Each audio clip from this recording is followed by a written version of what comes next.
cold drafts, difficulty opening doors, poor indoor air quality, excessive levels of carbon monoxide, issues with appliances. All of these can be caused by negative pressure in the building. When the amount of air being exhausted is greater than the amount of air being brought in, the result is negative pressure. Ideally, the pressure inside the building should be equal or slightly above the outside pressure. This simple demonstration provides a visual of why buildings should maintain a slightly positive internal pressure. One of the common ways to exhaust air from a building is with an exhaust fan.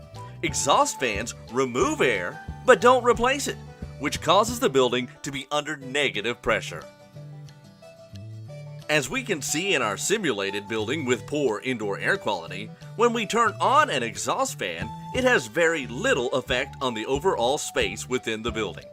Notice how the exhaust fan is pushing air out, but it's also pulling air in through cracks and openings. See how the exhaust fan is not improving indoor air quality. This demonstration also highlights how negative pressure creates cold winter drafts around doors, which makes working in these areas very uncomfortable. In the next scenario, we will use the same simulated building with the same indoor air quality, but instead of the exhaust fans, we will use a pressurization method.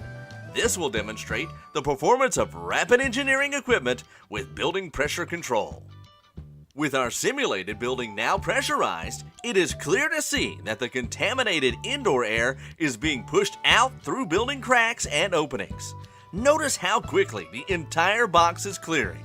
Even though the exhaust fan is not operating, you can see that with positive pressure inside, there is more simulated smoke or contaminant being pushed through the exhaust fan than there was with the exhaust fan actually in operation. We should not forget that the cold drafts we saw when the space was under negative pressure have also been eliminated. By eliminating the negative pressure within the space, both worker comfort and productivity will be greatly improved. Some buildings require the use of localized exhaust fans because of the processes being performed in the building. As mentioned earlier, these fans only remove air, they don't replace it, thus causing negative pressure in the building. As we have previously shown, when used by themselves, exhaust fans have a negligible effect on improving indoor air quality. By using rapid engineering units with building pressure control, not only will you pressurize the building by replacing exhausted air, you will minimize drafts and greatly improve indoor air quality and exhaust fan performance. Most people barely notice when indoor air quality is good, but most will definitely recognize when air quality is poor.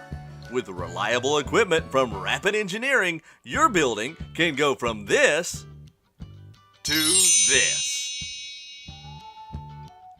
Call us today so we can improve your building's efficiency by improving your indoor air quality.